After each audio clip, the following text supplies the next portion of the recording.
अस्सलाम वालेकुम and very good morning बच्चों मैं आपकी हिंदी टीचर। आज जो लेसन आपको पढ़ाऊंगी वो एक एकांकी है। तो बच्चों, एकांकी का अर्थ होता है छोटा नाटक यानी ड्रामा। बच्चों, जैसा कि आप सब जानते हैं कि हमारे देश में अनेक वीर योद्धा हुए हैं। आइए उनमें से कुछ के चित्र देखिए। इन्हीं में से एक वीर थे शिवाजी। तो बच्चों, आपका ये पाठ शिवाजी की क्षमाशीलता यानी फॉरगिवनेस और मालव जी की वीरता तथा साहस मतलब ब्रेवनेस एंड करेज से भरी एक घटना पर आधारित है। इस पाठ के मुख्य पात्र हैं, पात्र मीन्स पार्टिसिपेंट्स, शिवाजी, मालव जी, तानाजी तथा दरबान। अब बच्चों, आप अपनी पाठ्य पुस्तक के पेज नंबर 34 को निकालिए। पाठ 4, पाठ का नाम है मालव जी। तो आइए बच्चों, हम यह लघु नाटिका देखेंगे तथा इसका एक्सप्लेनेशन भी बताएंगे। जब शिवाजी अपने कमरे में पलंग पर सो रहे थे, तभी एक लड़का हाथ में तलवार लेकर उसकी हत्या करने के लिए तैयार है। शिवाजी नींद में भयानक स्वप्न देखकर अचानक नींद से उठ जाते हैं। सामने खड़े बालक को देखते हैं और पूछते हैं, तुम कौन हो वत्स? मेरा नाम मालव जी है। मालव जी, जानते हो इस अपराध के लिए तुम्हें क्या दंड भोगना होगा? मृत्यु। मृत्युदंड पाने से पहले तुमको मुझे एक बात बतानी होगी। वह क्या? तुम्हारी बातों और चाल ढाल से जान पड़ता है कि तुम वीर पुत्र हो, सत्यवादी हो। इससे मुझे आशा है कि तुम झूठ नहीं बोलोगे। तो जो बात सत्य है उसे मैं अवश्य बता दूंगा। इसमें छिपाने की क्या बात है? युवक, मुझे मारकर क्या मराठा साम्राज्य के मालिक बनना चाहते थे? नहीं। क्या मैंने तुम्हें कोई हानि पहुंचाने की चेष्टा की थी? क्या मैंने कभी राष्ट्र की प्रतिष्ठा पर धब्बा लगाया था? महाराज, ये सब कुछ नहीं। फिर तुम्हारे मन में क्या बात थी? यदि आप पूछते ही हैं तो सुनिए। मेरे पिता आपकी सेना में सिपाही थे। उन्होंने देश की रक्षा के लिए अपने प्राण निछावर कर दिए।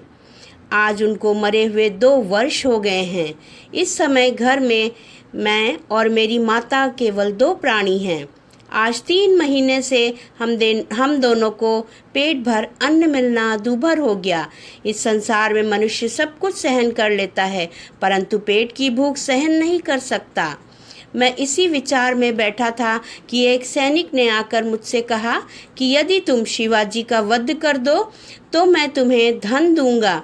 महाराज, इसी लालच में पड़कर मैं आपकी हत्या करने के लिए यहाँ आया, किंतु अचानक उसी समय आपकी आंखें खुल गईं। जब तुम्हें इतना कष्ट था तब तुम मेरे पास क्यों नहीं आए? महाराज, आने की क्या आवश्यकता थी? जिस वीर सैनिक ने देश की रक्षा के लिए अपने प्राण गंवा दिए, उसके परिवार के पालन पोषण की चिंता करना तो आपका ही कर्तव्य था। बच्चों, जानते हो ये जो मालव जी था वो राजा को मारने के लिए क्यों आया? क्योंकि उसके पिताजी जो थे वो उसकी सेना में सैनिक थे, और जब एक बार युद्ध हो रहा था तो वो 2 साल पहले उस युद्ध में मार दिए गए थे, उनकी डेथ हो गई थी। तो फिर उसके बाद से उसके घर में सिर्फ वो और उसकी बूढ़ी माँ थी। खाने पीने को भी कुछ नहीं था, क्योंकि उसके पिता की तो डेथ हो गई थी, इसलिए वो बहुत परेशान था।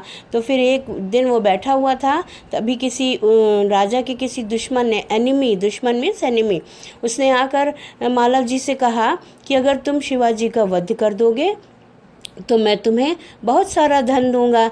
वो बहुत परेशान था, इस वजह से उसने सोचा चलो ठीक है। तो इसलिए वो शिवाजी का वध करने के लिए आ गया। तो शिवाजी ने कहा, अगर तुम्हें इतनी प्रॉब्लम थी तो तुमने मुझे बताया क्यों नहीं? तो उसने कहा, बताने की क्या बात थी महाराज, आपको तो हमारे फैमिली का ख्याल रखना चाहिए था। मेरे पिता की जब लड़ाई करते हुए आपकी ही सेना में थे और डेथ हुई थी, तो उनकी फैमिली के लिए उनकी सेवा करना और उनका ध्यान रखना तो आपका कर्तव्य था। तो आइए बच्चों, अब आगे का पाठ पढ़ते हैं। तानाजी, इस बालक को ले जाकर जेल खाने में बंद कर दो। कल इसे मृत्युदंड दिया जाएगा। मृत्युदंड पाने से पहले एक बात की भीख मांगता हूँ। वह क्या? मरने से पहले मैं अपनी पूजनीय माता का एक बार दर्शन करना चाहता हूँ। यदि तुम अपनी माता के दर्शन करके ना लौटे तो मैं वीर पुत्र हूँ, झूठ बोलकर मृत्यु से बचना नहीं चाहता। प्रतिज्ञा करता हूँ कि मैं माता के दर्शन करके अवश्य जल्दी लौट आऊँगा। बालक अपनी माँ से मिलने घर जाता है। यहाँ शिवाजी इस वीर बालक को देखकर बहुत खुश हैं। ओह, इस बालक में वीरता कूट कूट कर भरी है। साथ ही अपनी माता का भक्त भी है। ऐसे ही बालक अपने माता पिता की लाज रखते हैं। तानाजी, तुम्हारी क्या राय है? महाराज, आप क्या कहते हैं? मैं तो इसकी वीरता और साहस पर मुग्ध हूँ। तानाजी, जानते हो मैं इस बालक के साथ क्या व्यवहार करूँगा? नहीं महाराज, मैं इसकी परीक्षा लेने के पश्चात इसे मृत्युदंड से मुक्त करके अपनी सेना में भर्ती कर लूँगा। मेरा विश्वास है कि ये मातृभूमि की सेवा में बालक कोई कसर नहीं छोड़ेगा। घातक के साथ इतनी दया धन्य है। तानाजी, मारने वाले से बचाने वाले में अधिक शक्ति होती है। आज तुमने हमारी जान बचाई, इसलिए मैं तुम्हारा आभारी रहूँगा। महाराज, आप ये क्या कहते हैं? मैं तो आपका दास हूँ। स्वामी की रक्षा करना दास का कर्तव्य है, इसमें आभारी होने की क्या बात? तानाजी, तुम धन्य हो। तुम्हारे ही जैसे सेनानायकों पर भारत माता गर्व करती है। अच्छा, थोड़ी देर विश्राम करो। जी, जो आज्ञा महाराज। तानाजी, न जाने क्यों मेरे हृदय में इस बालक के प्रति अगाध प्रेम उमड़ रहा है। जब से वो मेरे सामने से गया है, तब से मैं उसी के बारे में सोच रहा हूँ। महाराज, ये इसकी वीरता और साहस का फल है। तुम सच कहते हो, मैं इसकी वीरता पर मुग्ध हूँ। इतनी छोटी अवस्था और इतना साहस।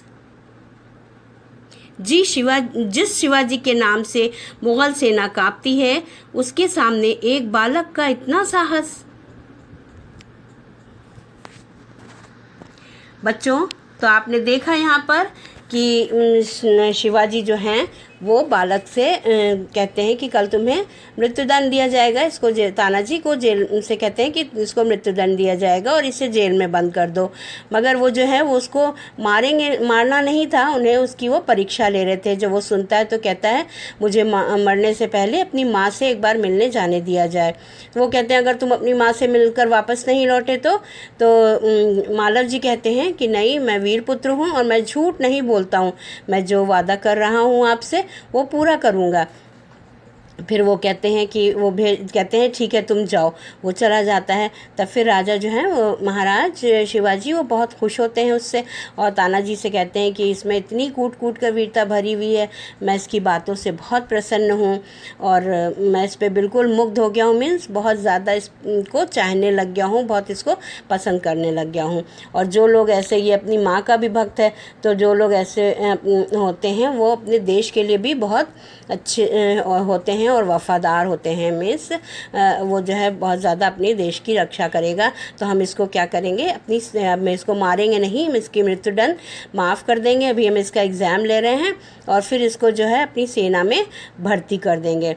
तो तानाजी बहुत खुश होते हैं। वो कहते हैं कि आप मारने वाले पे इतना ज़्यादा रहम कर रहे हैं। तो कहते नहीं, मारने वाले से बचाने वाला बहुत अधिक शक्तिशाली होता है। और फिर वो थैंक यू करते हैं तानाजी का भी कि तुमने हमारी जो है वो रक्षा करी, तुमने हमारी जान बचाई है। वो कहता नहीं, मैं आपका सेवक हूँ। सेवक मीन्स आपका सर्वेंट हूँ, तो मेरा ऐसा करना मेरा कर्तव्य बनता है, मेरी ड्यूटी है कि मैं हमेशा आपकी जो है वो ख्याल करूँ, आपकी सेफ्टी का ध्यान रखूँ। इसमें भी क्या कोई संदेह है? इतने में एक दरबान अशर अंदर आता है और कहता है, महाराज एक बालक आपसे मिलना चाहता है, उसे बुला लाओ। महाराज, आपका अपराधी मृत्युदंड पाने के लिए प्रस्तुत है। वीरपुत्र, तुम इतनी जल्दी कैसे आ गए? महाराज, आपसे विदा होकर घर पहुंचा। माता बड़ी देर से प्रतीक्षा कर रही थी। देखते ही उन्होंने मुझे छाती से लगा लिया। उस समय सोचा कि मैं उससे सारा भेद कह दूं, परंतु मेरी हिम्मत न पड़ी। अब मैं आपकी सेवा में उपस्थित हूँ। आप जो चाहें कर सकते हैं, परंतु मरने से पहले मैं एक बात की भिक्षा और मांगता हूँ। कहो, वो कौन सी बात है? मेरी माँ की देखरेख का समस्त भार अपने ऊपर ले लीजिए। आप अपने ऊपर ले लीजिए। वीरपुत्र, तुम सचमुच क्षत्रिय हो। शिवाजी वीरों का आदर करता है, उनकी हत्या नहीं करता।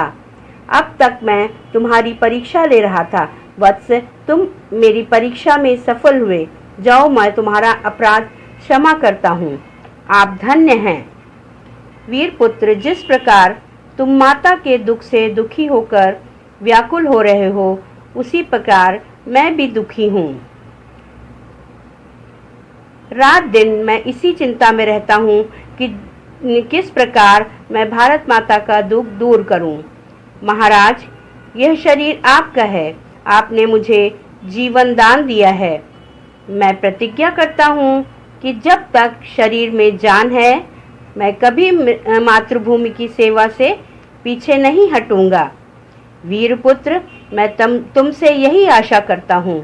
तो बच्चों, आपने देखा कि वो बच्चा जो है वो अपनी माँ से मिलकर वापस आ जाता है।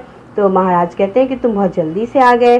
तो वो कहने का, हाँ, मैं जब गया तो मेरी मम्मी जो है वो मेरी प्रतीक्षा मीन्स मेरा वेट कर रही थी, और मुझे उन्होंने फ़ौरन ही अपनी छाती से लगा लिया। मीन्स हमें फ़ौरन ही उन्होंने हक कर लिया। और मैंने सोचा कि मैं उनको सारी बात बता दूं कि मुझे मृत्युदंड मिल जाएगा, मगर मैंने नहीं बताया कि वो उनको दुख हो जाता ना उसकी माँ को, तो फिर वो उसको आने नहीं देती। और अगर आने नहीं देती तो क्या होता कि इसकी प्रॉमिस जो थी वो ब्रेक हो जाती, और ये कभी झूठ नहीं बोलता था। ये तो महाराज से प्रॉमिस करके आया था कि मैं जल्दी ही लौट आऊँगा।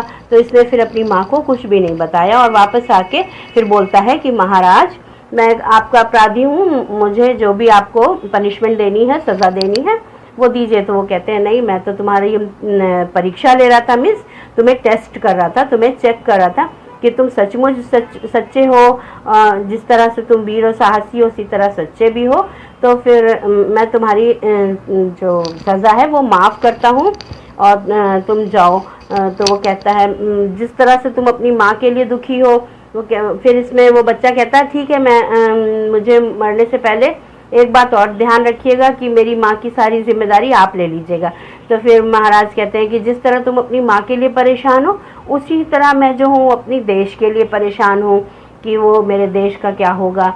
तो फिर वो कहता है कि उनसे प्रॉमिस करता है कि आप धन्य हैं miss, thankful, very much thankful to you कि आपने मुझे माफ़ कर दिया है, और इसलिए मैं ये आपसे प्रॉमिस करता हूँ कि मैं हमेशा अपने देश के लिए लड़ता रहूँगा, और हमारी जब तक की जान रहेगी, जब तक कि हम जिंदा रहेंगे, तब तक कि हम अपनी मातृभूमि के लिए हमेशा लड़ते रहेंगे। तो शिवाजी कहते हैं कि वीरपुत्र, मैं तुमसे यही आशा करता हूँ। मैं ऐसा ही सोच रहा था कि तुम इतने बहादुर हो, तुम कभी भी अपनी मेहनत से पीछे नहीं हटोगे, तुम हमेशा सत्यवादी रहोगे, क्योंकि तुम सच बोलते हो। तो बच्चों, देखा आपने कि सच बोलने से और अपनी प्रॉमिस को पूरा करने से टाइम पे क्या होता है कि इतना बड़ा बच्चे का अपराध जो था, जो गलती थी, उसको भी एक राजा ने माफ़ कर दिया था। क्यों? क्योंकि उसने सच बोला था। तो बच्चों, हमें क्या शिक्षा मिलती है कि हमें हमेशा सच बोलना चाहिए, और कभी भी अपने प्रॉमिस को, जो भी हम प्रॉमिस करें किसी से, उसे ब्रेक नहीं करना चाहिए। अपनी माँ का ख्याल रखना चाहिए, और अपनी माँ का कहना मानना चाहिए। धन्यवाद बच्चों। मुझे उम्मीद है कि आप लोगों को ये लेसन पसंद आया होगा।